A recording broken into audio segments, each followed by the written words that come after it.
Hello and welcome everyone on my Arvind geography verse YouTube channel. बच्चों, आज हम पढ़ेंगे एटमॉस्फेरिक प्रेशर एंड विंड्स। यहाँ इंपॉर्टेंट टॉपिक है, important topic from class 9th geography. This is very important and a bit you should be ready for a bit lengthy lecture because it covers a number of topics since it is a very important chapter। बहुत important chapter है, इससे competitive परीक्षाओं में भी question आएंगे, भविष्य में जवाब देंगे। ये काफ़ी इंपॉर्टेंट है और ये थोड़ा सा बड़ा टॉपिक चैप्टर है क्योंकि इसमें बहुत सारे टॉपिक्स हैं। अगर हम बात करें तो permanent winds, atmospheric pressure, periodic winds, local winds, variable winds, थोड़ा ये लेंदी है, तो आपको थोड़ा सा माइंड सेट करके बैठ के पढ़ना है। और पढ़ने वालों के लिए नई समस्या है, जो थोड़ा शेर टाइप के लोग हैं, कम पढ़ने वाले, वो थोड़ा इसको एक पार्ट में देख लें, नहीं एक या दो पार्ट में देखें, लेकिन कंप्लीट देखें क्योंकि यहाँ से ज्योग्राफी में क्वेश्चंस आने कन्फर्म है। ओके, चलिए स्टार्ट करते हैं। चलिए स्टार्ट करते हैं कोट, इंपॉर्टेंट कोट के साथ कि मंजिलें उन्हें नहीं मिलती, मंजिलें उन्हें नहीं मिलती जिनके ख्वाब बड़े होते हैं, बल्कि मंजिलें उन्हें मिलती हैं जो जिद पे अड़े होते हैं। तो आपको यहाँ सबसे जरूरी है मेहनत करना।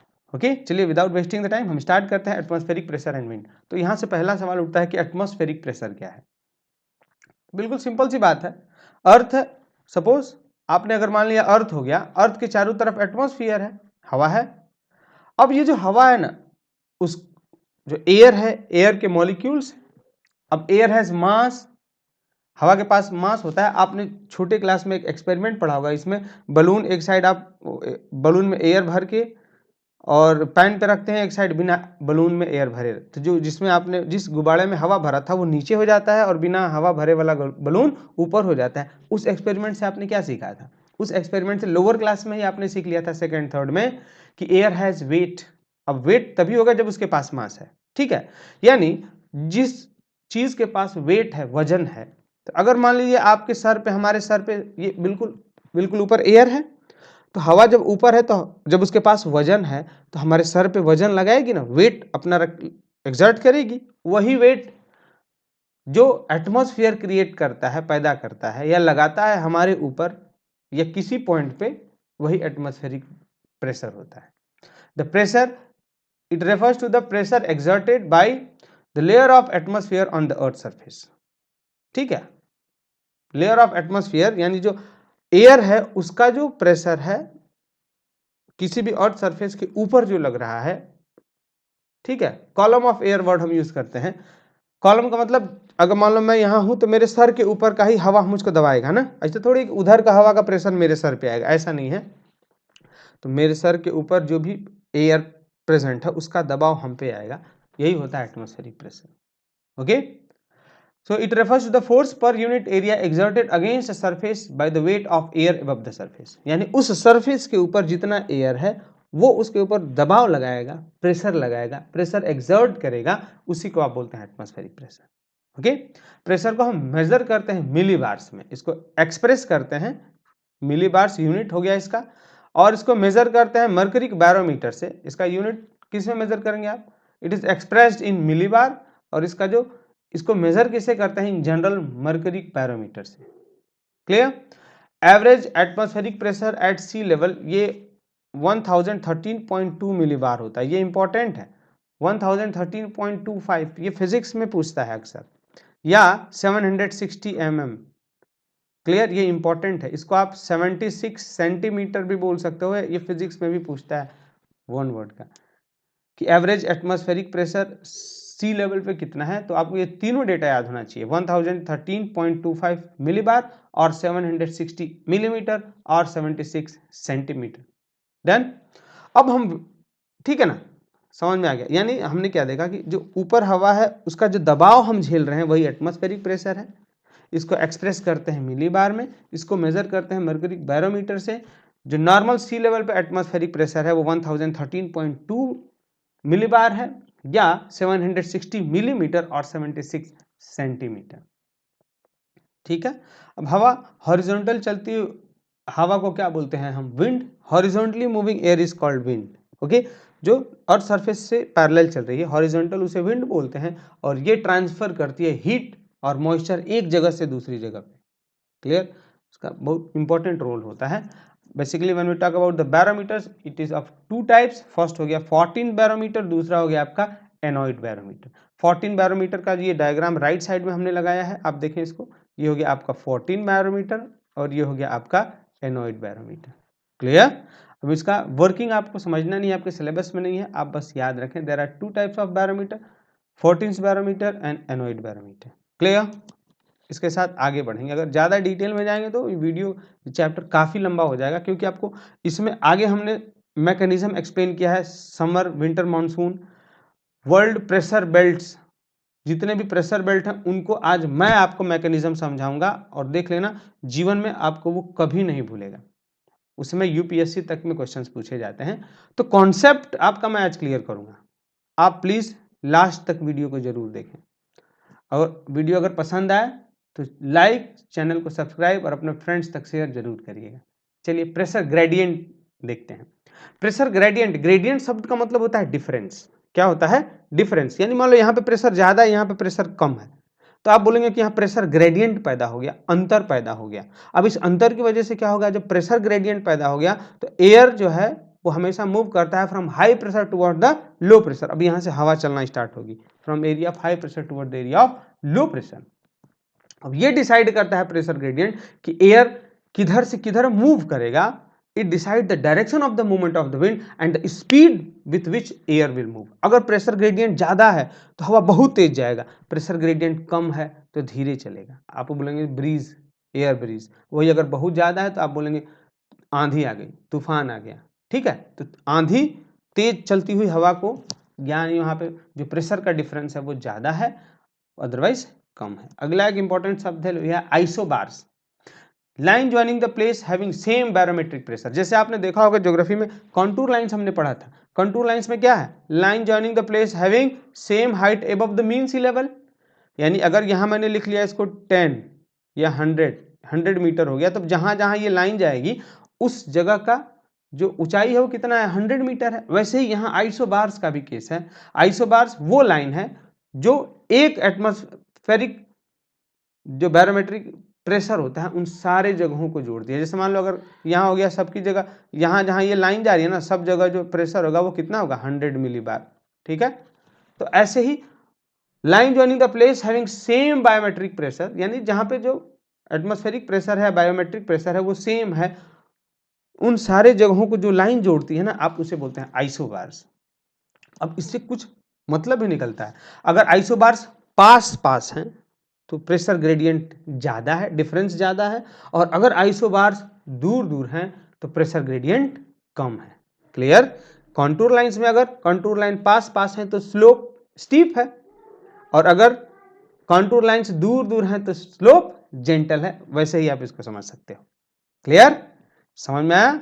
आपको समझते रहना है और आगे बढ़ते रहना है। नेक्स्ट अगला टॉपिक हम बात करेंगे factor affecting the atmospheric pressure, यानी what are the factors on which atmospheric pressure depend. Atmospheric pressure यानी जो है वो किन किन फैक्टर्स पे डिपेंड करता है। इसमें से पहला है एल्टीट्यूड। क्या है? एल्टीट्यूड। एल्टीट्यूड का मतलब height, height above the mean sea level. यानी मान लो ये पर्टिकुलर जगह हो गया सी लेवल। अब इससे आप जितना ऊपर जा रहे हैं, इसमें ऊपर जाते वक्त एटमॉस्फेरिक प्रेशर का क्या हाल है, इसको अगर हम समझें तो बेसिकली एज वी मूव और with the gain with the altitude, यानी आप जितना अर्थ सरफेस से ऊपर की तरफ जा रहे हो उतना ही एटमॉस्फेरिक प्रेशर घटेगा।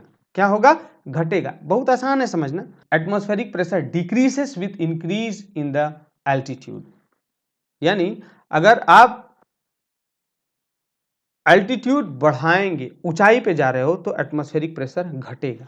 पहाड़ों पे जाते हैं ना लोग, पहाड़ों पे जाते हैं, वहाँ एटमॉस्फेरिक प्रेशर कम हो जाता है, वहाँ सांस लेने में दिक्कत होने लगता है, सर दर्द करने लगता है, उल्टी होने लगती है। उसका कारण क्या है? वहाँ एटमॉस्फेरिक प्रेशर कम है, वहाँ हवा कम हो गया। जब हवा कम हो गया तो ऑक्सीजन भी कम हो गया, इसलिए लोग जल्दी जल्दी सांस लेने लगते हैं। क्लियर? समझ में आएगा? जैसे अगर हमारे यहाँ जो फौजी लोग हैं, आर्मी के लोग, जब वो जाते हैं ना, उनकी मान लो पोस्टिंग हो जाती है कश्मीर में, तो ऐसा थोड़ी है कि तुरंत उनको आज कश्मीर में गए ना तो आज ही उनको पोस्टिंग कर देंगे एकदम पहाड़ पे ऊपर ले जाके। ऐसा नहीं है, उनको पहले कुछ घंटों के लिए, मान लो आज रूटीन बनाया जाता है कि आज ये 1 घंटे के लिए जाएंगे, ऊपर गए 1 घंटे घूमे, उनको रखा गया, फिर तुरंत नीचे ले आ देते हैं। ऐसा 10-15 दिन करते हैं ताकि जो उनका शरीर है वो अडॉप्ट कर लेता है कम एटमॉस्फेरिक प्रेशर को, और ऑक्सीजन को धीरे धीरे वो झेलने लगता है। एक्चुअली करता है क्या है, शरीर नंबर ऑफ आरबीसी इंक्रीज करने लगता है। ओके, फिर जब वो नीचे आ जाते हैं, फिर ऊपर जाते हैं, जब उनका बॉडी पूरी तरह एक्लिमेटाइज कर लेता है, एडजस्ट कर लेता है, तो उनकी पोस्टिंग कर दी जाती है। डन। ऐसे ही अगर हम बात करें जो पहाड़ी लोग हैं, उनके अंदर आरबीसी की अगर हम अमाउंट की बात करें तो हमसे ज़्यादा होता है, क्योंकि उनका शरीर ने एडजस्ट कर लिया है कम ऑक्सीजन लेवल पे, तो उनके यहाँ आरबीसी अगर ज़्यादा होगी तो ज़्यादा ऑक्सीजन को वो कैरी करेगी, इसलिए वो फुर्तीले भी होते हैं। ठीक है, अब देखें आप यहाँ पे अगला प्रॉब्लम क्या है, माउंटेन क्लाइंबर्स के साथ। यानी माउंटेन क्लाइंबर्स जो काफ़ी ऊंचाई वाले माउंटेन पे जा रहे हैं, तो वो देखोगे आप ऑक्सीजन का सिलेंडर लेके जाते हैं। क्यों? क्योंकि वहाँ ऑक्सीजन की कमी है। तो ऑक्सीजन की कमी मतलब एल्टीट्यूड पे गए, एयर प्रेशर घटा, इसलिए उनको लेके जाना पड़ता है, मजबूरी है उनका। ठीक है, सेकंड, यहाँ एक प्रॉब्लम है द बेंड। बेंड में क्या होता है, इसको एक और नाम देते हैं हम, डिकम्प्रेशन सिकनेस भी बोला जाता है इसको। देखो आप, डिकम्प्रेशन सिकनेस या बेंड का मतलब क्या है, सपोज करिए अगर कोई नॉर्मल फ्लैट लैंड से कोई, मान लीजिए हम ही हैं, आप हैं, हम लोग अचानक से चले गए बिल्कुल पहाड़ के ऊपर, तो ड्रास्टिक चेंज होगा, मतलब जो एटमॉस्फेरिक प्रेशर है वो तुरंत चले गए ऊपर, तो अचानक से कम हो गया। या जो लोग स्कूबा डाइवर्स, यानी जो बहुत गहराई में ओशियन लेवल, पानी ओशियन के वाटर के अंदर जाते हैं स्टडी वगैरह करने के लिए, डिस्कवरी चैनल्स पे देखा होगा आप लोगों ने, काफ़ी नीचे चले जाते हैं, उनके पास एक सूट होता है स्पेशल टाइप का, तो वो जब काफ़ी नीचे चले जाएंगे तो उनके एटमॉस्फेरिक प्रेशर तो पहले से ही होता है, उसके ऊपर क्या होता है, वाटर है ना, उसका भी दबाव आ जाता है। एटमॉस्फेरिक प्रेशर उनको बहुत ज़्यादा झेलना पड़ता है नीचे समुद्र की गहराई में। ऊपर चले जाएंगे तो बहुत कम, नीचे चले गए तो बहुत ज़्यादा। और अचानक से आप मान लो कि पहाड़ से नीचे उतर के आ गए, या गहराई से अचानक ऊपर आ जाओगे आप, तो उस समय क्या होता है ना, बॉडी हमारा जो समय लेता है ना उसको एडजस्ट करने में, अचानक से अगर आप आ जाओगे तभी आपको ये हो जाएगा द बेंड्स, या इसको आप बोलते हैं डिकम्प्रेशन सिकनेस। तभी होती है जब आप अचानक से या तो ऊंचाई से नीचे आ गए, या ओशियन के नीचे से अचानक से ऊपर आ गए। ठीक है, तो ये बीमारी हो जाती है, जिसको आप क्या बोलते हो, द बेंड्स या डिकम्प्रेशन सिकनेस। डन। आगे है एयरक्राफ्ट। अगर हम एयरक्राफ्ट की बात करें, बहुत लोगों के दिमाग में आता होगा सर एटमॉस्फेरिक प्रेशर घट रहा है, तो जो जहाज ऊपर उड़ रहा है उसके अंदर क्या खेल है, वो तो उसके अंदर तो एटमॉस्फेरिक प्रेशर बिल्कुल कम होना चाहिए, बात सही है आपका, बिल्कुल कम होता है वहाँ एटमॉस्फेरिक प्रेशर। लेकिन जो एरोप्लेन होता है ना, वो बलून की तरह होता है। जैसे बलून में हवा भर के हम प्रेशर मेंटेन कर लेते हैं, टायर में, जो ट्रक का टायर है उसमें हवा भरते हैं तो उसके अंदर प्रेशर आता है ना, 30 पाउंड, 35 पाउंड, 40 पाउंड, इस टाइप से। वैसे ही एरोप्लेन के अंदर भी हवा भर देते हैं, उसको एयर भर के प्रेशर लगभग लगभग अर्थ के जो एटमॉस्फेयर के ऊपर है उतना प्रेशर उसके अंदर भर के मेंटेन किया जाता है। आर्टिफिशियली एयर भर दिया जाता है ताकि पैसेंजर्स उसमें कंफर्टेबल फील करें। क्लियर? अब देख लो यहाँ पे आप डायग्राम देखो हमने लिया है। अगर मान लो आप अर्थ सरफेस पे यहाँ हो, तो यहाँ इतने मॉलिक्यूल्स हैं वो एयर की, जिनका वेट आपको रहेगा, तो आपको ज़्यादा वेट झेलना पड़ेगा, तो एटमॉस्फेरिक प्रेशर ज़्यादा होगा। वही अगर आप ऊपर आ गए तो अब ये इतना जो नीचे वाले एयर मॉलिक्यूल्स हैं उनका तो प्रेशर झेलना नहीं होगा, सिर्फ इतने का ही प्रेशर झेलना होगा, इसलिए एटमॉस्फेरिक प्रेशर घटेगा एल्टीट्यूड के साथ। अगला फैक्टर है टेम्परेचर। जब आप टेम्परेचर इंक्रीज करेंगे तो एटमॉस्फेरिक प्रेशर ऑटोमेटिकली घट जाता है। ऐसा क्यों है? एटमॉस्फेरिक प्रेशर में जब आप टेम्परेचर इंक्रीज करोगे तो वहाँ जो एयर मॉलिक्यूल्स है ना वो एक्सपैंड होना स्टार्ट करते हैं। With the increase in temperature air molecule starts expanding. अब एयर मॉलिक्यूल्स दूर दूर जाना स्टार्ट होते हैं तो वहाँ क्रिएट होने लगता है लो प्रेशर। जब मॉलिक्यूल्स दूर चले जाते हैं तो वहाँ जो एयर है उसका वजन घटेगा, जब हल्का होगा तो वो ऊपर चला जाता है ऑटोमेटिकली, इसीलिए temperature decreases with increase in the pressure, decreases with increase in the temperature. तो यहाँ पे क्या हो जाएगा आपका प्रेशर,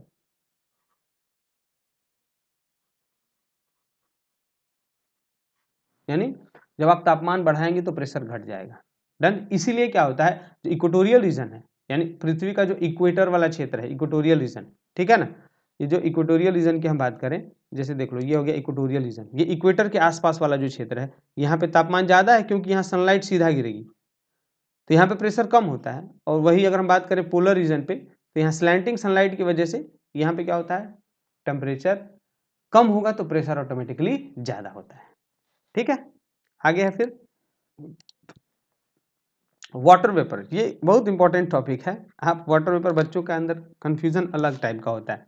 अगर सवाल है कि अगर मान लो एयर है, एयर के अंदर अगर वाटर वेपर ज़्यादा है एक रूम में, दूसरा रूम है इसमें एयर के अंदर वाटर वेपर कम है, तो अगर पूछा जाए कि कौन सा एयर भारी होगा, ठीक है, एटमॉस्फेरिक प्रेशर किस में ज़्यादा होगा, तो देखो आप एक्चुअली बहुत लोगों के दिमाग में क्वेश्चन आता है कि जो जिस एयर में वाटर वेपर का अमाउंट ज़्यादा है ना वो भारी होगा, और जिसमें वाटर वेपर का अमाउंट कम है वो हल्का होगा, तो गलत हो गए वो लोग।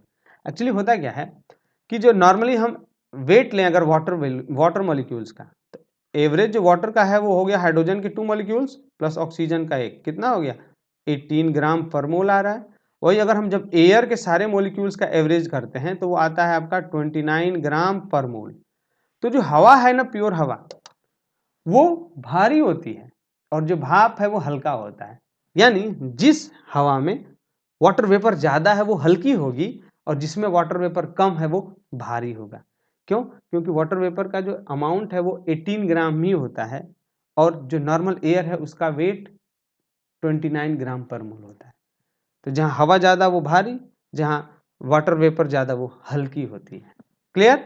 नेक्स्ट, रोटेशन ऑफ द अर्थ।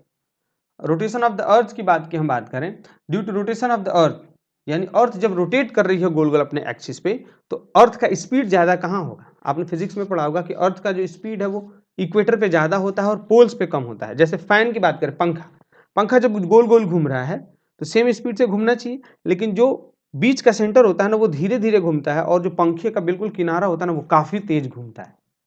ठीक है, अब ऐसा ही वजह, इसी कारण से, यानी जो इक्वेटोरियल रीजन है वहां पे एयर काफी तेज चलता है, इसलिए जो इक्वेटर की हवा है ना वो बाहर मतलब कि it is thrown away toward the equatorial side, यानी जो पोल से हवा है वो किधर की तरफ आती है? इक्वेटर की तरफ। ठीक है, और जो इक्वेटर की एयर है वहां हीटिंग ज्यादा हो रही है सनलाइट की, तो लो प्रेशर से बाहर निकलती रहती है, ऊपर निकलती रहती है और वो नीचे आती रहती है। Clear? Rotation of the earth affects the movement of the air. और जब हम बात करें, दोनों टेम्परेचर और प्रेशर दोनों इसका असर, इस पे जो वर्ल्ड प्रेशर बेल्ट है इसको क्रिएट करने में पूरा योगदान देते हैं। In fact temperature and pressure together helps in the formation of the world pressure belt. दूसरा अगर हम बात करें प्रेशर्स की, हम बात करें तो low pressure is created near the equator because of high temperature and high pressure is created near the poles because of low temperature. Okay, तो आई होप आपको ये कॉन्सेप्ट इतना समझ में आया होगा। अब हम थोड़ा बात कर लेते हैं प्रेशर बेल्ट्स की। ओके, अब हम बात करते हैं वर्ल्ड प्रेशर बेल्ट्स। अब देखें, आप खास बात मैं बता रहा हूँ, मैं यहाँ पे आपने प्रेशर बेल्ट देख लिया, अब मैं आपको समझा रहा हूँ कि ये मूवमेंट क्या है और ये क्यों होता है। बिल्कुल ध्यान से देखेंगे आप लोग, जितना ये एरो दे रहा है इन सारे एरोस को आप समझेंगे और पूरा असेंडिंग एयर डिसेंडिंग एयर में डिटेल में समझाने वाला हूँ। पहली बार और आखिरी बार आप बिल्कुल ध्यान से बैठें, जो मैं बोल रहा हूँ थोड़ा सा दिमाग लगा के सुनते जाएं, क्योंकि ज्योग्राफी साइंस सब्जेक्ट होता है। ठीक है, चलो स्टार्ट करते हैं। पहले हम देखते हैं असेंडिंग और डिसेंडिंग एयर को। ठीक है, समझ में आया सबको? आप देख लो, जैसे मान लिया हमने कि ये सनलाइट है, सपोज दिस इज सनलाइट, यहां सनलाइट सीधे गिरेगी, इक्वेटर पे सनलाइट सीधे गिरती है, कोई डाउट नहीं है, तो यानी ये कम एरिया में गिरेगी और यहाँ पे हीटिंग ज्यादा करेगी। डन। अब जब यहाँ पे हीटिंग ज्यादा होगा इक्वेटर के पास, तो आप खुद सोचें, जब when there is more heating it creates low pressure. यहाँ पे इक्वेटर के आसपास वाले क्षेत्र में कौन सा प्रेशर क्रिएट हो जाएगा? Low pressure. अब जब लो प्रेशर क्रिएट हुआ तो यहाँ से जो हवा है ना वो ऊपर की तरफ उठने लगती है, ऊपर की तरफ उठेगी। जब हवा ऊपर उठेगी तो ऊपर जाने के बाद जो ऊपर जितना हम असेंड करेंगे एटमॉस्फेयर में, तो तापमान ऊपर जाएंगे तो घटेगा। अरे ट्रोपोस्फेयर स्ट्रेटोस्फेयर में टेम्परेचर घटता है ना, अभी टेम्परेचर घटेगा तो वो हवा गर्म होगी, सॉरी ठंडा होगी, और ठंडा होने के बाद फिर नीचे आने लगेगी। फिर यहां से देखो आप, ये हवा नीचे आ रही है, तो जो ऊपर गई ना हवा, आप उसको बोलते हैं असेंडिंग एयर। क्या बोलेंगे उसको? Ascending air. और जो नीचे हवा आ रही है उसे क्या बोलोगे आप? Descending air. Descending air. Ascending air sun के ज्यादा हीटिंग की वजह से ऊपर की तरफ गई, क्योंकि लो प्रेशर हुआ। वो जब हवा ऊपर गई तो ऊपर ठंडा था, ठंडे होके वो एयर ठंडी हुई, कंडेंस हुई, फिर ठंडी होके फिर नीचे आई। तो नीचे आई तो इक्वेटोरियल लो प्रेशर, यानी बिल्कुल जो बीच वाला क्षेत्र है ना इक्वेटर पे, इसको बोलते हैं इक्वेटोरियल। देखो ट्रिक कैसे याद करते हैं, इक्वेटर पे है इसलिए बोलेंगे इसको इक्वेटोरियल। अब यहाँ लो प्रेशर क्रिएट हो रहा है तो आप बोलेंगे लो, क्लियर। अब इसके ऊपर और नीचे वाले को बोलेंगे हम सब ट्रॉपिकल हाई। सब ट्रॉपिकल क्यों बोलते हैं, ये इक्वेटर के ठीक बगल वाला है, इसे बोलेंगे ट्रॉपिकल। आप इक्वेटोरियल को ट्रॉपिकल भी बोलते हैं, तो इसको आप क्या बोल सकते हैं, सब ट्रॉपिकल। सब ट्रॉपिकल। अब देखो यहां से एयर असेंड हुआ, ऊपर गया और फिर नीचे कहां उतर गया, सब ट्रॉपिकल पे। यानी यहाँ पे कौन सा प्रेशर पैदा हो जाएगा, हाई प्रेशर, क्योंकि यहाँ पे हवा नीचे आ रही है ना, पहले से वहां हवा होगी प्लस अभी फिर दोबारा हवा आ गई, तो यहाँ पे हाई प्रेशर हो गया। इक्वेटोरियल लो इक्वेटर पे, वहां से हवा लो प्रेशर की वजह से ऊपर उठी, ठंडा होके वो फिर कहां डिसेंड कर गई, सब ट्रॉपिकल हाई प्रेशर। ठीक है, आप क्लियर हो गया। अब देखो आप इक्वेटोरियल लो को बोलते हैं डोल्ड्रम, इनका नाम क्या देते हैं, डोल्ड्रम, क्योंकि लो प्रेशर की वहां से वजह से वहां पे जो एरिया है ना पूरा शांत बिल्कुल, that indicates area of total calmness, बिल्कुल शांत रहेगा वहां पे, क्लियर, शांत है इसलिए उसको बोलते हैं डोल्ड्रम। अगर हॉर्स लैटिट्यूड की बात करें तो यहाँ हॉर्स लैटिट्यूड में एक्चुअली जब एयर डिसेंड करती है तो प्रेशर ज्यादा होने की वजह से यहाँ पे ओशन वगैरह में जो लहरें बहुत बड़ी बड़ी उठती हैं, ठीक है। तो यहाँ हाई प्रेशर की वजह से मूवमेंट काफी होता है, हॉर्स लैटिट्यूड नाम इसका पड़ गया क्योंकि पहले ऐसा माना जाता है कि जो पहले लोग घोड़ों का व्यापार करते थे ना, अच्छे अच्छे नस्ल के घोड़े भारत आते थे, विदेशों में जाते थे, तो जब वो नाव लेके जब आते थे वाटर के थ्रू, तो इस क्षेत्र में जब उनका नाव पड़ जाता था तो ज्यादा एटमॉस्फेरिक प्रेशर होने की वजह से उनका नाव हिलने डुलने लगता था, ठीक है, तो लगता था डूब जाएगा। तो वो लोग क्या करते थे, जो घोड़े थे ना उनको ओशियन में वाटर में फेंकना स्टार्ट कर देते थे, फेंकते थे, हल्का हो जाता था। और गलती से किसी कारण से अगर वो हॉर्स लैटिट्यूड यानी ट्रॉपिकल सब ट्रॉपिकल हाई प्रेशर वाला जो बेल्ट है, उससे उनकी जहाज जब बाहर निकल जाती थी तो ऑटोमेटिकली वो प्रेशर क्या हो जाता था, कम, तो जहाज स्टेबल हो जाती थी। तो उनको लगता था हाँ यहाँ कुछ भूत प्रेत या जो भी वो सोचे, इसलिए इस जगह का नाम पड़ गया है हॉर्स लैटिट्यूड। ठीक है, अब थोड़ा हम इसके और थोड़ा सा आगे जा रहे हैं। देखें आप बिल्कुल नॉर्थ पोल की जगह को बात करेंगे तो आप इसको बोलते हैं पोलर। कौन सा क्षेत्र हो गया ये, पोलर। अब पोलर के नीचे क्या हो गया, सरकम पोलर बेल्ट। अब सरकम पोलर बेल्ट में यहाँ पे देखो 60 से लेकर 90 तक की हम बात कर रहे हैं, ये अर्थ गोल गोल घूमती है अपने एक्सिस पे, जिसको हम बोलते हैं रोटेशन। क्या बोलेंगे उसको, रोटेशन। याद रहे पृथ्वी के गोल गोल घूमने का, रोटेशन का जो असर होता है उस सरकम पोलर लो बेल्ट वाला जो क्षेत्र है वहीं देखने को मिलता है। यहाँ गोल गोल घूमने की वजह से यहाँ पे एक्ट होता है सेंट्रीफ्यूगल फोर्स। सेंट्रीपिटल का ठीक उल्टा फोर्स सेंट्रीफ्यूगल फोर्स। कोई ऑब्जेक्ट गोल गोल घूमता है ना तो उसको बीच की तरफ लगता है एक फोर्स जिसको बोलते हैं सेंट्रीपिटल फोर्स। वही उसी में हमेशा बाहर की तरफ एक फोर्स लगता है सूडो फोर्स, जिसको हम बोलते हैं सेंट्रीफ्यूगल। उदाहरण लेते हैं, जैसे मान लो हमने एक पत्थर लिया, रस्सी में बांध के मैं गोल गोल घुमा रहा हूं, तो वो पत्थर मेरे हाथ से जो रस्सी है उस पर नीचे अंदर की तरफ सेंटर की तरफ फोर्स लगाएगा, आप उसे बोलेंगे सेंट्रीपिटल फोर्स। लेकिन एक उसमें फोर्स परमानेंटली बाहर लग रहा है, अगर लग रहा है, नहीं लग रहा होता तो मैं जब पत्थर छोड़ता तो भी वो मेरे हाथ ही में आना चाहिए इस पत्थर को, लेकिन जब मैं यहां से उस स्ट्रिंग धागे को छोड़ रहा हूं तो पत्थर उड़ जाता है, वो होता है सेंट्रीफ्यूगल फोर्स, यानी बाहर की तरफ जो बल लगता है। यहाँ पे पृथ्वी के रोटेशन की वजह से सरकम पोलर लो वाला जो क्षेत्र है ना, वहां सेंट्रीफ्यूगल फोर्स लगने की वजह से यहाँ से जो हवा है वो खींच जाती है ऊपर, और ये जो हवा ऊपर खींची, ऊपर जाने के बाद ठंडी होकर फिर नीचे उतरती है इधर साइड में और इधर साइड में। तो यहाँ हो गया लो प्रेशर बेल्ट, यहाँ हो जाएगा आपका हाई प्रेशर बेल्ट। क्लियर। तो हाई और लो का मैंने पूरा कॉन्सेप्ट आपको समझाया, ठीक है। एक ट्रिक ले लेते हैं, चलो ट्रिक ले लो आप। आपको बस इतना पता होना चाहिए कि इक्वेटर पे सूर्य देवता है ना, बहुत तगड़ी से इसको हीटिंग करते हैं, उनका जो सूर्य का प्रकाश है सीधा गिरता है, हीटिंग ज्यादा होती है। हीटिंग ज्यादा तो प्रेशर कौन सा हो गया, लो। अब सब ट्रॉपिकल में उलटते चले जाएं आप, इक्वेटोरियल में हो गया लो तो सब ट्रॉपिकल में हाई, फिर उलट दो लो, फिर ऊपर हो गया हाई, इक्वेटर का उल्टा करते चले जाएंगे आप। डन, समझ में आ गया सबको। तो ये एयर ऊपर क्यों आती है, असेंडिंग एयर और डिसेंडिंग एयर का हमने कॉन्सेप्ट बताया आपको, ठीक है। अब ये देख लेते हैं, यहाँ पे एरो बना हुआ है, इस एरो का कॉन्सेप्ट क्या है। देखें आप यहाँ पे एक्चुअली हमने क्या देखा था कि जो एयर है वो हाई प्रेशर से लो प्रेशर की तरफ मूव करेगी, ये तो कॉमन सेंस की बात है कि हवा है, फिजिक्स भी बोलता है कि जो हवा है वो हाई प्रेशर से लो प्रेशर की तरफ मूव करेगा। तो सिंपल है, देख लेते हैं हाई प्रेशर कहाँ है। आप देखो सब ट्रॉपिकल हाई प्रेशर बेल्ट, आप थोड़ा आप इसको देखो तो सब ट्रॉपिकल जो हो गया वो हाई प्रेशर बेल्ट हो गया, यानी ये वाला क्षेत्र यहाँ हाई है, तो हाई से लो की तरफ हवा जाएगी, इसमें क्या दिक्कत है? कोई दिक्कत नहीं है। उधर भी हवा जाएगी, कोई दिक्कत नहीं है। ऐसा नीचे भी होता है, सब ट्रॉपिकल हाई से लो की तरफ एयर जाएगी, सब ट्रॉपिकल हाई की तरफ, ठीक है। तो यहाँ एक जगह आपको याद रखना है कि जो हाई प्रेशर है वहां से दोनों साइड लो की तरफ हवा फ्लो करेगी। अब पोलर जो है रीजन, पोल्स, वहां तो ऑलरेडी तापमान बहुत कम है तो प्रेशर बहुत ज्यादा होता है, वहां से भी जो circum polar low pressure belt है इधर की तरफ हवा आएगी। कुछ नहीं करना है, बस हाई से लो की तरफ आपको एरो लगा देना है, क्योंकि हवा जो है वो हाई प्रेशर से लो प्रेशर की तरफ जाती है। दिमाग शांत करके थोड़ा कॉन्सेप्चुअली समझो, 2 मिनट का काम हो गया, ठीक है, क्लियर। अब हमने नाम भी बता दिया, हॉर्स लैटिट्यूड। अब देखें आप, एक बात और मैं बता रहा हूं, इन विंड्स को जो ईस्टर्लीस है उनको ऐसा, ये वाले विंड्स को क्यों नाम दिया गया है ईस्टर्लीस? उसका कारण क्या है ना, देखो हवा को जिस दिशा से वो आती है ना उसी के बेसिस पे नाम दे देते हैं। जैसे देखो ये पोलर ईस्टर्लीस ईस्ट से आ रही है, जैसे इधर से आई ना, तो ये हो गया आपका ईस्ट, वेस्ट, नॉर्थ, साउथ। तो ये किधर से आई? ऐसे आई, यानी नॉर्थ ईस्ट से आई, ईस्ट साइड से आई, तो आपने क्या बोल दिया इनको? ईस्टर्लीस। क्या बोल दिया? ईस्टर्लीस। और ये जो हवाएं हैं इनको आपने क्या बोल दिया? वेस्टर्लीस, क्योंकि किधर से आई हैं? वेस्ट से आई हैं, ऐसे इधर से इधर की तरफ। तो ईस्ट साइड से जो हवा आएगी ईस्टर्लीस नाम दे दिया, कॉमन सेंस। और वेस्ट साइड से जो हवा जाएगी उसे आपने वेस्टर्लीस नाम दे दिया। नॉर्थ हेमिस्फीयर में भी सेम है, साउथ हेमिस्फीयर में भी सेम है।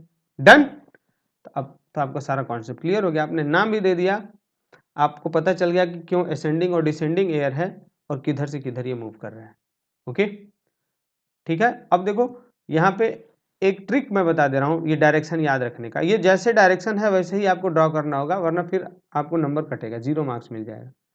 देखो ये, अब ये जो एयर है ये राइट, ये मतलब ये अगर हम बात करें पोलर ईस्टर्लीस, देखो इधर की तरफ क्यों मुड़ी है और ये इधर की तरफ क्यों है? तो ये कोरियोलिस इफेक्ट की वजह से। कोरियोलिस इफेक्ट में जो एयर है ना वो नॉर्दर्न हेमिस्फीयर में, कोरियोलिस इफेक्ट में यही उन्होंने बोला था कि जो हवा है नॉर्थ हेमिस्फीयर में अपने राइट साइड की तरफ मुड़ जाती है और लेफ्ट हेमिस्फीयर में अपने, साउथ हेमिस्फीयर में अपने लेफ्ट साइड की तरफ, साउथ हेमिस्फीयर में लेफ्ट की तरफ मुड़ेगी और नॉर्थ हेमिस्फीयर में राइट साइड की तरफ मुड़ेगी। यही कोरियोलिस ने बोला था, उसका ये हवाएं पालन करती हैं। देखो ये राइट साइड में मुड़ी है, ये भी राइट साइड में मुड़ी है, ये देखो आप लेफ्ट साइड में मुड़ी है, ये भी लेफ्ट साइड में मुड़ी है। ये बीच में तो वेस्टर्लिस, ये हाई प्रेशर की वजह से बन जाने की वजह से थोड़ा सा एक्सेप्शन हो गया है, ये एयर इधर की तरफ मूव कर गई, ठीक है। तो ये जो डिफ्लेक्शन है उसका हमने रीजन भी समझाया है आपको, पूरा कारण हमने समझा दिया, जो कुछ ट्रिक था वो भी हमने बता दिया। आई होप आप, ये डायग्राम हर साल आता है परीक्षा में, इस साल भी आएगा, आप इसको थोड़ा 1-2 बार ध्यान से, जो पॉइंट नहीं समझ में आया पीछे जाके फिर सुने और आगे बढ़े। ओके, आगे बढ़ते हैं। अब देखें आप, वर्ल्ड प्रेशर बेल्ट्स को में जो अभी हमने जिन बेल्ट्स को पढ़ा उनको दिया है, उसी को थोड़ा डिटेल में दे दिया है। देखें first equatorial low pressure belt, low pressure belt हो गया ये बीच वाला, ये अभी हमने पढ़ा था। इसको कहाँ से 0 से 5 डिग्री नॉर्थ और साउथ यहाँ एक्सटेंड करेगा ये, ठीक है। यहाँ पे होता है लो प्रेशर, इंटेंस हीटिंग की वजह से यहाँ पे कौन सा प्रेशर क्रिएट हो जाएगा? Low pressure. मैंने जो हम अभी 2-3 स्लाइड में पढ़ाएंगे जितने भी प्रेशर बेल्ट्स हैं वो मैंने आपको डिटेल में पढ़ा दिया है, ठीक है। बस आप देखेंगे और ये समझ में आ जाएगा तुरंत, ठीक है। The low pressure belt is called doldrum because it is a zone of total काम। ये थोड़ा सा आप ले लेंगे, इसको समझ जाएंगे, विदाउट एनी ब्रीज, यानी वहाँ पे ज़्यादा हलचल नहीं है, इसलिए हम इसको क्या बोलते हैं? डोल्ड्रम्स। सब ट्रॉपिकल हाई प्रेशर बेल्ट, यानी दूसरे वाले की बात करें यहाँ पे, ये 30 डिग्री नॉर्थ और साउथ, नॉर्थ और साउथ का मतलब नॉर्थ साउथ में भी, नॉर्दर्न हेमिस्फीयर में भी है और साउदर्न हेमिस्फीयर में है। यहाँ पे हाई प्रेशर हो जाता है, इसको हम बोलते हैं हॉर्स लैटिट्यूड, क्लियर। और यहाँ पे देखो जो हवाएं हैं वो किधर से किधर बह रही है, दोनों साइड में उल्टा चलेगी। देखो ये नॉर्दर्न हेमिस्फीयर में ट्रेड विंड्स कहाँ से, चाहे सब ट्रॉपिकल से इक्वेटोरियल की तरफ आ रही है और इधर भी सब ट्रॉपिकल से इक्वेटोरियल की तरफ आ रही है। और अगर हम इससे नीचे चले जाएं वेस्टर्लीस आ जाएंगे विंड्स, उनके आगे देख लेते हैं, ठीक है ना। इनको जो वेस्ट साइड में चलती है उनको वेस्टर्लीस बोलते हैं। डन। यानी जो इक्वेटर के पास है ना इसको हम बोलते हैं ट्रेड विंड। क्या बोलेंगे इसको? Trade wind. ये भी हो गया आपका ट्रेड विंड। ये वेस्ट साइड से चल रही हैं तो इनको हम बोलेंगे वेस्टर्लीज। क्या बोलेंगे इनको? वेस्टर्लीज। इनको भी हम क्या बोलेंगे? वेस्टर्लीज। अब यहां से दोनों साइड में हवाएं क्यों जा रही हैं? क्योंकि यहाँ हाई प्रेशर है, ऊपर भी लो प्रेशर नीचे भी लो प्रेशर, तो हवाएं बाहर की तरफ एक्सटेंड होती हैं। अगला है सरकमपोलर लो प्रेशर बेल्ट। ये कहाँ लाई करता है? Between 60 to 70 degree in both the hemisphere, यानी नॉर्थ और साउथ में। इसको दो पार्ट में डिवाइड कर दिया गया है, ठीक है ना। देखिए सरकमपोलर, देखो ये हो गया, ये हो गया आपका लो प्रेशर बेल्ट। तब हाई से भी हवा इधर आएगी और ऊपर वाले हाई से भी हवा इधर आती है, ठीक है, क्लियर। तो यहाँ पे बहुत वायलेंट स्टॉर्म वगैरह चलते रहते हैं। आपको डायग्राम याद होगा ना, तो फिर आप इसके अंदर जो टॉपिक्स हैं उसको जनरली आप कर लेंगे। हमने बताया था आपको, देखो सेंट्रीफ्यूगल फोर्स ऑपरेट करता है इसके अंदर, ठीक है। अब सेंट्रीफ्यूगल फोर्स की वजह से एयर ऊपर उठेगा और यहाँ भी एयर ऊपर उठता है, ठीक है। और यहाँ हाई प्रेशर और ये हाई प्रेशर, ये साइकिल भी कंप्लीट हो जाएगा आपका। जैसे यहाँ हाई से गया तो हवा इधर ही आएगा, ये जा रहा है तो हवा ये इधर भी आएगा। डन। तो थोड़ा बहुत दिमाग से एक बार डायग्राम देखेंगे याद हो जाएगा। Polar high pressure area northern and southern poles between 70 and northern, ये बिल्कुल ऊपर की बात कर रहे हैं, 90 डिग्री से लेकर 70। यहाँ ऑलरेडी प्रेशर बहुत ज़्यादा है, ठीक है, ठीक है। और यहाँ पे प्रेशर क्या है? कम है, तो हवा इधर से इधर की तरफ आएगी, क्लियर। वहाँ पे पोलर जो हाई रीजन है that is permanently covered with snow, बर्फ से वहाँ हमेशा ढका होता है, टेम्परेचर माइनस में होता है, तो वहाँ ऑटोमेटिकली प्रेशर ज़्यादा होगा। आगे हम बढ़ रहे हैं विंड्स की तरफ। तो ये था आपका एटमॉस्फेरिक प्रेशर का कॉन्सेप्ट। अब मैंने जो डायग्राम एक्सप्लेन किया है उसको, अगर वो डायग्राम वर्ल्ड प्रेशर का आपको याद है तो उससे रिलेटेड जो भी क्वेश्चन होगा ना, थोड़ा सा दिमाग वो डायग्राम से आप इजीली एक्सप्लेन कर सकते हैं, क्लियर। हम आगे बढ़ेंगे with winds. Horizontal movement of air is called wind, यानी अर्थ सरफेस के जो पैरेलल चले हवा उसे विंड बोलते हैं, और जो वर्टिकल चले ना ऊपर उसे बोलते हैं हम करंट। क्या बोलते हैं हम इसको? Air current, wind current. Wind blow to balance the air pressure, यानी हवा चलती है, हवा एयर प्रेशर यानी प्रेशर ग्रेडियंट को बैलेंस करने के लिए, हमने स्टार्टिंग में बताया था। Vertical movement is called current, यानी हवा अगर नॉर्मली चल रही है इसे बोलेंगे आप विंड, लेकिन अगर ऊपर की तरफ चल रही है तो इसे क्या बोलोगे आप? Current. To help in circulation of the wind, और ये दोनों सर्कुलेशन ऑफ विंड में मददगार है। Factor affecting direction and velocity of the wind, यानी वो फैक्टर जो डायरेक्शन और वेलोसिटी दोनों डिसाइड कर रहे हैं, उसमें से एक हो गया प्रेशर ग्रेडियंट, यानी जितना प्रेशर ग्रेडियंट यानी अंतर ज़्यादा होगा, यानी मान लो यहाँ पे प्रेशर ज़्यादा, यहाँ प्रेशर कम, तो वो एयर विंड के पास आई आंख थोड़ी होता है, जिधर प्रेशर कम होगा और जहाँ ज़्यादा है तो हमेशा ज़्यादा से कम की तरफ जाएगी, वो किसी डायरेक्शन में हो सकता है। एक तो हमने ये देख लिया। अगला हमने क्या देखा? Coriolis effect. कोरियोलिस इफेक्ट क्या है? Deflection of air towards the right in the northern hemisphere and toward the left in the southern hemisphere is called Coriolis effect. यानी हवा का नॉर्मली इसको चलना चाहिए सीधा, पोल से चल के इक्वेटर की तरफ जाना चाहिए, लेकिन ये क्या होता है ना, अर्थ की मूवमेंट की वजह से और रोटेशन की वजह से अर्थ गोल गोल घूम रहा है, इसकी वजह से क्या होता है कि जो नॉर्थ हेमिस्फीयर है उसमें हवा नॉर्थ राइट साइड की तरफ मुड़ जाती है और साउथ हेमिस्फीयर में लेफ्ट साइड की तरफ मुड़ जाती है। इस मुड़ने को ही हम बोलते हैं कोरियोलिस इफेक्ट। और हमने देखा था कि कोरियोलिस इफेक्ट का इम्पैक्ट ये क्या है कि विंड्स में पड़ा था, हमने जब ये देखा था, देखो आप ये देखो एयर इधर की तरफ मुड़ रही है, ये कोरियोलिस इफेक्ट, ये कोरियोलिस इफेक्ट है। ये air right side left side की तरफ मुड़ रही है, ये कोरियोलिस इफेक्ट है, क्लियर। इसका सब यहाँ पे लॉजिकली एक्सप्लेन्ड है। ओके, नाउ हम बात करें डिफ्लेक्शन ऑफ एयर की, यानी कहाँ हवा ज़्यादा मुड़ती है। Deflection of air is least at the equator and maximum at the poles, ये आप याद रखेंगे। Reflection is because of the maximum speed of the rotation of the earth at the equator, यानी ऐसा क्यों होता है? क्योंकि देखो हमने पहले ही बोला था कि हवा सबसे कम मुड़ती है इक्वेटर पे, सबसे ज़्यादा मुड़ेगी पोल्स पे, क्योंकि जो एयर है ना, जो पृथ्वी है उसका स्पीड ज़्यादा होता है इक्वेटर के पास, और पोल्स के पास उसका स्पीड क्या होता है? बिल्कुल कम, इसीलिए रिफ्लेक्ट ज़्यादा होती है यहाँ पे। टाइप्स ऑफ विंड की जब हम बात करें तो फर्स्ट हो गया आपका परमानेंट विंड्स, पीरियोडिक विंड्स और लोकल विंड्स। ओके, देख लेते हैं आप। इसमें फर्स्ट हो गया permanent winds, winds that blow throughout the year from one latitude to another in response to the latitudinal difference in the air pressure are known as permanent, prevailing और planetary wind. यानी ये winds वो होते हैं जो पूरे साल एक ही डायरेक्शन में ब्लो कर रहे हैं, वो latitudinal difference of air pressure की वजह से, क्लियर। पीरियोडिक विंड वो विंड्स कौन सी विंड्स हो गई? Periodic wind certain winds reverse their direction periodically with the seasons are called periodic wind, यानी मौसम के हिसाब से वो अपना जो डायरेक्शन है ना उसको चेंज करती हैं, उनको बोलते हैं हम पीरियोडिक विंड। जैसे समर एंड विंटर मानसून हो गया, लैंड विद सी ब्रीज हो गया। और लोकल विंड का मतलब wind which blows over a shorter area for short period of time, यानी एक छोटी सी एरिया में चले और फिक्स समय पे चले, इसे बोलते हैं हम लोकल विंड। जैसे उदाहरण हो गया लू, हमारे यहाँ लू चलती है नॉर्थ इंडिया में, जो सिर्फ गर्मी के सीजन में चलती है 2-3 महीने, ठीक है। तो ऐसे एग्जाम्पल्स हैं और अभी हम विंड्स को थोड़ा सा डिटेल में पढ़ेंगे। ओके, फर्स्ट हो गया आपका ट्रेड विंड। ये आपका परमानेंट विंड में कौन सी विंड है? Trade wind.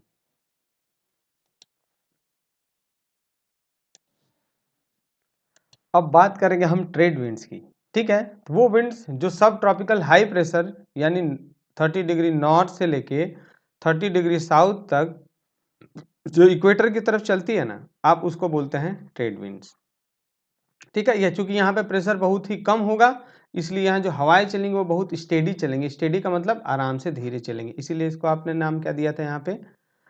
Trade winds. Basically trade winds इसको क्यों नाम देते हैं? क्योंकि स्लो मूवमेंट और एक दिशा में मूवमेंट होने की वजह से इसका पहले ट्रेड के लिए इस्तेमाल किया जाता था इस जगह को। मतलब यहाँ पे जो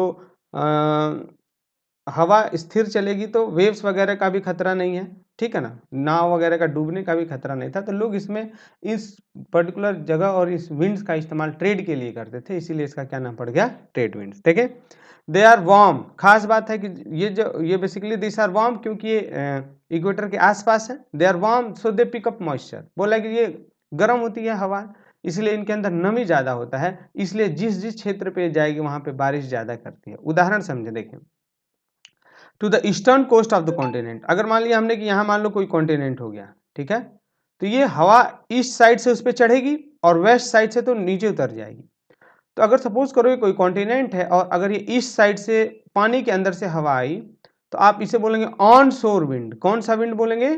ऑन शोर विंड। और ये ऑन शोर विंड पानी के ऊपर से आ रही है, इसके अंदर नमी ज़्यादा है, तो जब ये जमीन के ऊपर आएगी ना, वहाँ पे बहुत तेज बारिश करती है। वही कुछ दूर जाने के बाद इसके अंदर का नमी घट जाएगा, तो यहाँ पे बारिश अब धीरे धीरे खत्म होने लगती है, नहीं के बराबर होती है। और जब ये जमीन से उतरेगी तो इसे हम बोलते हैं ऑफ शोर विंड। क्या बोलेंगे इसको? ऑफ शोर विंड। तो ऑन शोर विंड्स कॉज रेनफॉल, ऑफ शोर विंड की वजह से बारिश नहीं होता है। बहुत सारे ऐसे आप कॉन्टिनेंट्स में देख लेंगे कि उनका ज़्यादातर जो माउंटेन्स है या जो डेजर्ट एरिया है वो किस साइड है? वेस्ट साइड में है, इस क्षेत्रों में, ठीक है। They have fix velocity and are regular, इसीलिए यहाँ पे ट्रेड के लिए पहले इन जगहों को इस्तेमाल किया जाता था। They are permanent and prevailing wind, वो पूरे साल ऐसे ही चलती हैं। अगला है आपका वेस्टर्लीज, जैसा कि नाम बोल रहा है 30 डिग्री, आप देखें वेस्टर्लीज, ये हो गया वेस्ट से ईस्ट चलने वाली हवा, इनको क्या बोलोगे आप? वेस्टर्लीज। अब ये 30 डिग्री से 60 डिग्री, यहाँ 30 डिग्री से किधर कितने में ब्लो कर रही है? 60 डिग्री, नॉर्थ में भी और साउथ में भी, दोनों साइड ये वेस्ट दिशा से आ रही है, इसलिए इसका नाम क्या पड़ गया? Westerlies. Characteristics, they are very strong, ये बहुत ही स्ट्रांग होते हैं और west side of the land mass से ब्लो करेंगे। अब इनमें अगर हम बात करें तो अब देखो, they are spread by cyclones and light drizzles, यानी इनके यहाँ क्योंकि डिफरेंस ज़्यादा होता है, स्पीड भी काफ़ी हाई है, इसलिए यहाँ पे साइक्लोन्स और झीसी कॉमन है, यानी यहाँ अगर वाटर बॉडी है तो उसमें तूफान और रेनफॉल कॉमन होता है। They are stronger in southern hemisphere, यहाँ से ये इंपॉर्टेंट क्वेश्चन है कि ये साउदर्न हेमिस्फीयर में जो वेस्टर्लीज है वो तेज चलते हैं कंपैरिजन टू नॉर्दर्न हेमिस्फीयर में। इसका कारण क्या है? इसका कारण है कि नॉर्दर्न हेमिस्फीयर में जमीन कम है, सॉरी जमीन ज़्यादा है, और साउथ हेमिस्फीयर में लैंड मास कम है। तो जो एयर है वो अगर लैंड है तो उस पर बिल्डिंग होगी, उस पर ट्रीज हैं, तो उसमें टकरा के उसका स्पीड तो घट जाएगा, इसलिए नॉर्दर्न हेमिस्फीयर में स्पीड वेस्टर्लीज का घट जाता है, लेकिन साउदर्न हेमिस्फीयर में नहीं घटता। ओके, अगला है polar easterlies, they blow from polar high pressure zone. Easterlies pole से चलते हैं, अब इस साइड से आ रहे हैं तो इसे क्या बोलोगे आप? ईस्टर्लीज। ओके, अब ये हाई प्रेशर से किधर की तरफ जाएंगे? Low pressure. हर विंड हाई प्रेशर से लो प्रेशर की तरफ ही जा रही है, लेकिन polar easterlies are very cold wind. They are referred to as polar easterlies from the direction which दो, वो पोल से आ रही है इसलिए उनका नाम क्या पड़ गया? Easterlies. They blow over ocean when they become warm, बोला कि जब ये हवाएं पोल से ओशंस के ऊपर चलती है ना, तो जब ये पोल से आ रही होती है इनका टेम्परेचर माइनस में होता है, लेकिन जब ये ओशन के ऊपर चलना स्टार्ट करती हैं तो इनका तापमान धीरे धीरे धीरे धीरे बढ़ जाता है। अगला हो गया आपका पीरियोडिक विंड, ठीक है। अब पीरियोडिक विंड्स में लैंड ब्रिज, सी ब्रिज इसके बेस्ट एग्जाम्पल हैं, और अभी हम आपको समझाएंगे कि लैंड ब्रिज और सी ब्रिज का कॉन्सेप्ट क्या है, ठीक है। अब पहले हम लेते हैं लैंड ब्रिज। कौन सा हो गया? Land bridge. अब लैंड ब्रिज और सी ब्रिज देखें, सपोज करो हमने यहाँ पे 2 केस लिया। फर्स्ट हो गया यहाँ पे, अगर हमने मान लिया कि यहाँ पे दिन है, चलिए दिन है इसलिए हमने सूर्य भगवान यहाँ निकाल दिया सन। अब सन से हीटिंग पानी का भी होगा और जमीन का भी होगा, ठीक है, कोई डाउट नहीं, समझते जाओ बस। तो जमीन बैड कंडक्टर है तो ये जल्दी गर्म हो जाएगा, तो जलने लगेगा, जलेगा तो यहाँ जो हवा है ना इसके ऊपर वो भी गर्म हो जाएगी, तो ऊपर उड़ने लगेगी, तो कौन सा प्रेशर यहाँ पे क्रिएट हो जाएगा? Low pressure. यानी दिन के समय में जो जमीन है वो गर्म होगी तो उस पर लो प्रेशर क्रिएट हो गया, लेकिन वाटर पे तो लो प्रेशर क्रिएट नहीं होगा, यहाँ पे कौन सा प्रेशर है? High pressure. तो अब यहाँ जो हवा है वो किधर से किधर जाएगी? From high pressure toward the low pressure जाएगी ऐसे। और ये हवा कहाँ से कहाँ आ रही है? सी से आ रही है लैंड पे। हम पहले ही बोल चुके हैं कि हवा जहां से आती है उसका नाम पड़ जाता है भाई। तो सी से आ रही है जमीन पे तो इसका क्या नाम पड़ेगा? Sea breeze. क्या पड़ गया? Sea breeze. Concept clear? दिन के समय में होता है। लैंड ब्रिज की बात देखें आप, लैंड ब्रिज ये रात के समय में जब चंदा मामा होते हैं ना तब होता है। चंदा मामा है तो ठंडा होगा सब कुछ। तो आप बताएं, जमीन बैड कंडक्टर है तो ठंडा भी पहले ही हो जाता है, लेकिन पानी गर्म रहेगा। तो जब पानी गर्म रहेगा तो ये पानी गर्म पानी ऊपर जाएगा, यानी यहाँ पे हो गया लो प्रेशर। जमीन तुरंत गर्म होता है तो तुरंत ठंडा भी हो जाएगा, तो यहाँ कौन सा प्रेशर हो जाएगा? जमीन पे हाई प्रेशर। तो अब हवा कहाँ से कहाँ चलेगी? जमीन से चलेगी पानी की तरफ, ठीक है। तो ये लैंड ब्रिज हो गया। अब जहां से हवा आई लैंड से आई तो इसे क्या नाम दे दिया आपने? Land bridge. ये रात के समय में होता है। ये कॉन्सेप्ट आपका क्लियर हो गया। Next, summer monsoon and winter monsoon का जो कॉन्सेप्ट है उसको भी देख लेते हैं अभी, और ये खास है। देखते हैं क्या है विंटर मानसून और समर मानसून का। हम पहले ले रहे हैं समर मानसून। ये मैंने मैप रेंडम ले लिया ताकि आपको मैं समझा सकूं इजीली, ठीक है। समर मानसून देखें। समर मानसून में क्या है? समर सीजन में अगर हम बात करें, समर सीजन में हीटिंग ज्यादा होती है। समर की हम बात करेंगे तो ये जमीन हो गया। जमीन पे जब सनलाइट पड़ेगी तो यहाँ प्रेशर घट जाएगा। यहाँ पे तुरंत कौन सा प्रेशर हो गया? Low pressure. ये सब कॉन्टिनेंट्स में क्रिएट होता है एक्चुअली। एशिया के सब कॉन्टिनेंट में लो प्रेशर क्रिएट हो जाएगा। अब भैया यहाँ पानी है तो यहाँ पे कौन सा प्रेशर होगा? High pressure. तो अब बताओ हवा कहाँ से कहाँ चलेगी? हवा चलना स्टार्ट करेगी from high pressure toward the low pressure, ठीक है। अब ये कहाँ से चलेगी? High pressure toward the low pressure, यानी ये वाटर बॉडी से जमीन के ऊपर चलना स्टार्ट कर देती है, और इसी की वजह से जो जमीन है उस पर मानसून विंड यानी बारिश आती है, ठीक है। अब ये जहाँ जहाँ जाएगी वहाँ पे क्या करती है? ये बारिश लाती है। तो ये आपका हो गया समर मानसून। समर मानसून में लो प्रेशर कहाँ क्रिएट था? जमीन के ऊपर। हाई प्रेशर कहाँ क्रिएट था? वाटर के ऊपर, क्योंकि जमीन पहले गर्म हो जाता है, पानी जल्दी गर्म नहीं होता, इसलिए उस पर हो गया हाई प्रेशर। अब now wind will start moving from area of high pressure toward the area of low pressure, यानी यहाँ जो अरेबियन सी है यहाँ से जो पानी है वो चलना स्टार्ट कर देता है, और कहाँ चला जाएगा? जमीन के ऊपर चला जाता है, सब कॉन्टिनेंट्स के ऊपर। जहाँ जाएगा वहाँ बारिश करता है। इसीलिए समर सीजन के बाद ही विंटर सीजन रेनी सीजन आता है, क्योंकि जमीन गर्म हो गया, अब पानी आएगा तो बारिश लाएगा। इसका ठीक उल्टा होता है विंटर सीजन में। हम किस सीजन की बात करेंगे अब? विंटर सीजन में। विंटर सीजन में देखो क्या होता है, जमीन जो है वो बैड कंडक्टर है तो तुरंत ठंडा हो जाएगा, तो यहाँ कौन सा प्रेशर क्रिएट हो जाता है? High pressure. और पानी गर्म ही रहता है, इसके ऊपर कौन सा प्रेशर होता है? Low pressure. अब ये हवाएं हाई प्रेशर से लो प्रेशर की तरफ आना स्टार्ट करती हैं, ठीक है। तो चूंकि since air is returning from the land, जमीन से आ रहा है, जब हवा पानी से चल के जाता है तो ये बारिश करता है, लेकिन जब जमीन से चल के आ रहा है तो थोड़ी बारिश कर पाएगा वो, क्योंकि उसके अंदर मॉइस्चर नहीं होता है। लेकिन यहाँ आप देखें, जब ये एयर यहाँ आएगा ना बे ऑफ बंगाल में, तो यहाँ से मॉइस्चर उठा के जो तमिलनाडु वगैरह है ना, कोरोमंडल कोस्ट साइड, इस साइड में बारिश कर देता है विंटर सीजन में। ये एक्सेप्शन है और ये इंपॉर्टेंट हो गया। क्लियर? तो समर मानसून, विंटर मानसून, ये सारा हमने एक्सप्लेन कर दिया। कहाँ हाई प्रेशर, कहाँ लो प्रेशर, कारण क्यों बारिश हो रही है, यही आपको बस आना ही चाहिए। इतना ही क्वेश्चन से मतलब इतना ही कॉन्सेप्ट ही है उसका, बाकी आप फालतू लिखेंगे और तो उसे कुछ मतलब आपको नंबर पाना है ना, तो टू द पॉइंट लिखें, टू द पॉइंट पढ़ें और इजीली नंबर पाएं। Okay done. अगला है आपका लोकल विंड्स की हम बात करेंगे। किस विंड्स की बात करेंगे? लोकल विंड्स, यानी वो विंड्स जो एक पर्टिकुलर एरिया में और पर्टिकुलर समय पे चले उसे बोलते हैं लोकल विंड। उदाहरण लेते हैं, जैसे हार्मैटन एयर चलती है सहारा डेजर्ट में, ठीक है। अब हमारे यहाँ नॉर्थ इंडिया में हम बात करें, नॉर्थ इंडिया और पाकिस्तान में चलता है लू गर्मी के सीजन में, बस 2-3 महीना चलेगा। ऐसा थोड़ी अब विंटर सीजन दिसंबर है तो लू चल रहा है, नहीं।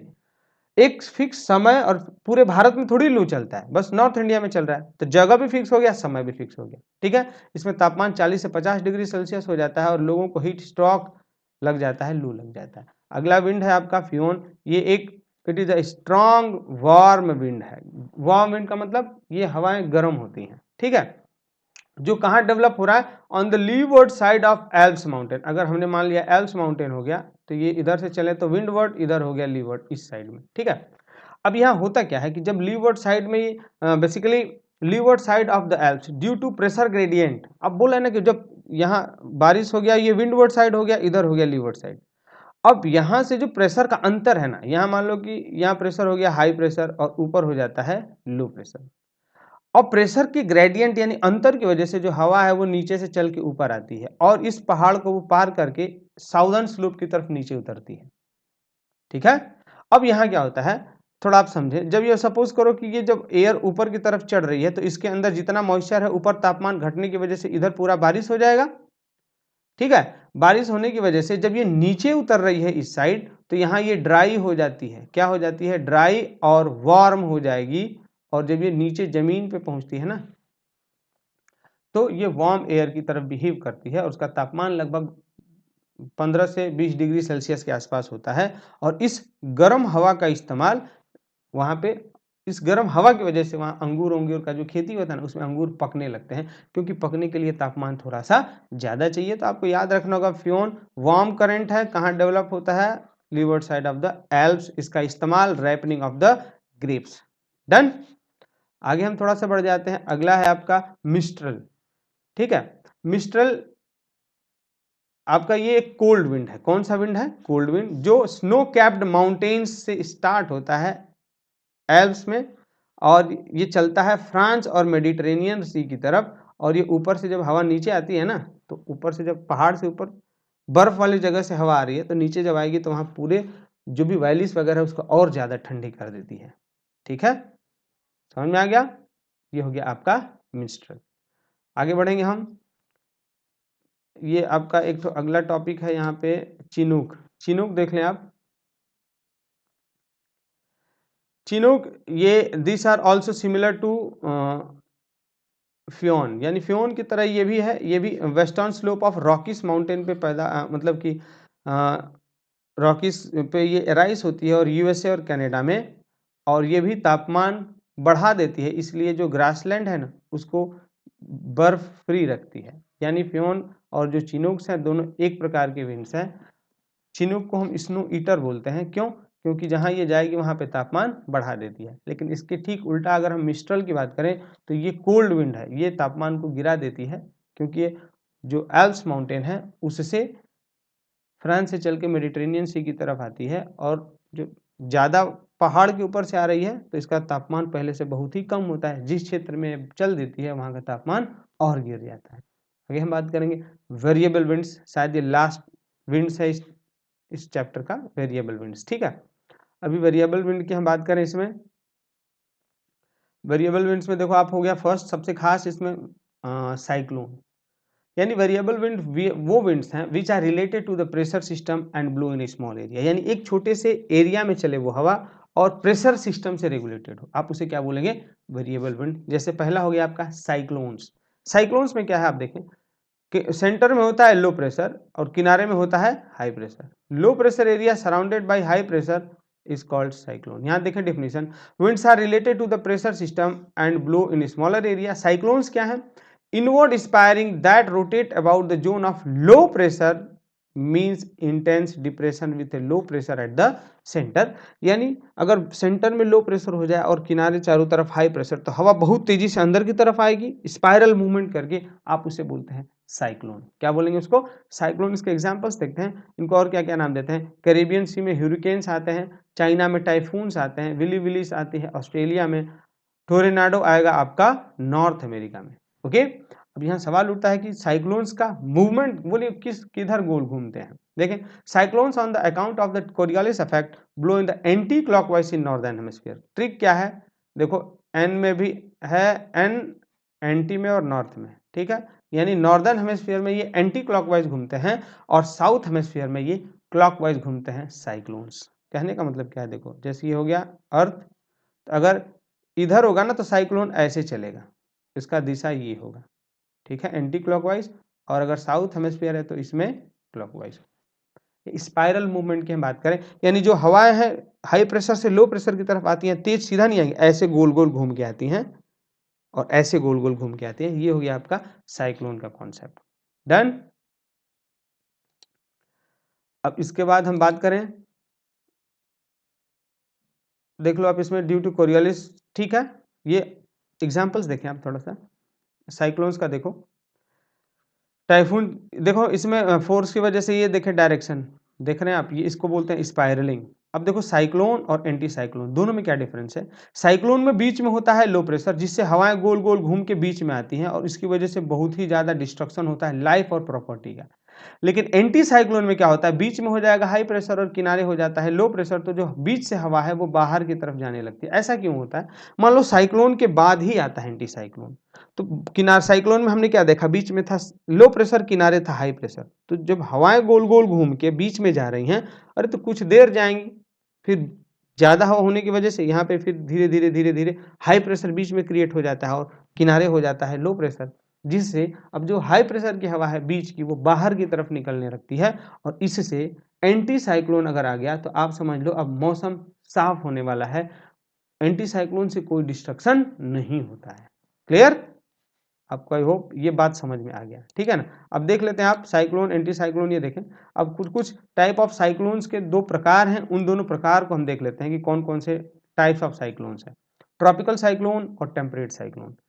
ट्रॉपिकल में देखें आप, थोड़ा समझना है अगर आपको, ट्रॉपिकल साइक्लोन्स बेसिकली इक्वेटर के पास एग्जिस्ट करेंगे, तो ये बहुत खतरनाक होते हैं क्योंकि लो प्रेशर और ज़्यादा यहाँ पे क्रिएट होता है, तो ये ट्रॉपिकल साइक्लोन्स होते हैं वो डेंजरस होते हैं, थोड़े से एरिया में ज़्यादा स्पीड के साथ ज़्यादा नुकसान करते हैं। वही अगर हम टेम्परेट साइक्लोन की बात करें तो इक्वेटर से थोड़ा सा हट के होते हैं ये, तो ये उतना ज़्यादा नुकसान नहीं करते हैं, इनका स्पीड स्लो होता है और ये काफ़ी दिन तक यहाँ बारिश होगी। लेकिन ट्रॉपिकल साइक्लोन में बहुत भयंकर हवा चलेगी, आधे घंटे में सब बर्बाद हो जाएगा। टेम्परेट साइक्लोन बारिश होगी 10-15 दिन, धीरे धीरे धीरे धीरे हवाएं भी चलती रहती हैं, हाँ फसल वसल का नुकसान हो जाता है। अब दोनों में मेन डिफरेंस देख लेते हैं। It is produce mainly on the sea, tropical cyclone sea में प्रोड्यूस होता है और ये टेम्परेट साइक्लोन सी और लैंड दोनों कहीं पैदा हो सकता है। It is limited to small area, ये थाउजेंड्स ऑफ किलोमीटर कवर करेगा। ये ट्रेवल करता है फ्रॉम ईस्ट टू वेस्ट, ये वेस्ट टू ईस्ट ट्रेवल करेगा। दोनों का एरिया अगर हम बताएं 8 to 20 degree north and south equator के पास होते हैं, इसीलिए इनका इंटेंसिटी तगड़ा होता है, ये ज़्यादा डिस्ट्रक्शन करते हैं। लेकिन टेम्परेट साइक्लोन 35 से 65 इसका इंटेंसिटी कम होता है, उतना ज़्यादा ये डिस्ट्रक्शन नहीं करते हैं। They are associated with heavy rain and violent storm, यानी बहुत ही भयंकर बारिश होगी, ओले पड़ते हैं, सब बर्बाद हो जाता है। लेकिन यहाँ ऐसा कुछ नहीं है, टेम्परेट साइक्लोन में ड्रिजल यानी झीसी पड़ती है और काफ़ी दिन तक पड़ेगी, 10-15 दिन। हम लोग के यहाँ ऐसे ही बारिश होता है। यानी कौन सा साइक्लोन आता है, temperate. It is a summer phenomenon, it is a winter phenomenon. ये tropical cyclone causes heavy loss to life and property, ये उतना ज़्यादा लॉस लाइफ एंड प्रॉपर्टी को कॉज नहीं करता है। ये कुछ बेसिक डिफरेंस है जो हमको आना चाहिए ताकि एग्जाम्स हम आसानी से दे सकें, ठीक है ना। अब आप देखो साइक्लोन हो गया, anti cyclone, it is a fine atmospheric condition, high pressure at the centre and surrounded by low pressure, यानी साइक्लोन का ठीक उल्टा हो गया। इट शोज फाइन वेदर, अगर एंटी साइक्लोन आ गया मतलब मौसम साफ होगा, ठीक है। अब ये क्लॉकवाइज नॉर्दर्न हेमिस्फीयर में चलते हैं और एंटी क्लॉकवाइज साउदर्न हेमिस्फीयर, यानी जो साइक्लोन है ना उसका ठीक उल्टा आप इसको कर लेंगे यहाँ पे। अगला लास्ट टॉपिक बच गया है जेट स्ट्रीम, इसको देख लेते हैं।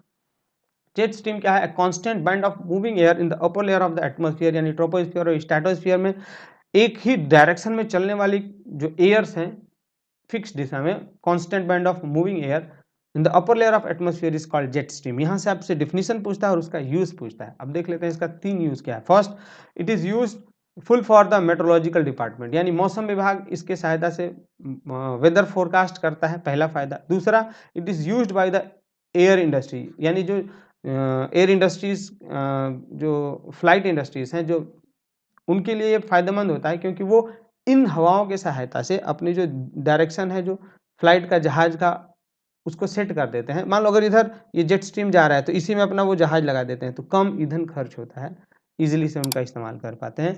और इसका लास्ट जो यूज है, कुछ प्लेसेस में because it increases rainfall in some places because of the depression example दिया है कैलिफोर्निया, बोला कुछ जगहों पे इसकी वजह से बारिश हो जाती है।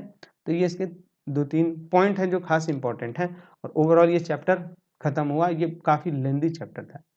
तो आप प्लीज़ अगर यहाँ तक अगर आपने देखा है वीडियो, मतलब वास्तव में आपको कॉन्सेप्ट की ज़रूरत है, आप पढ़ने वाले बच्चे हैं, तो थैंक यू। आप वीडियो देखते रहें, अपने फ्रेंड्स तक भी इसको शेयर करते रहें।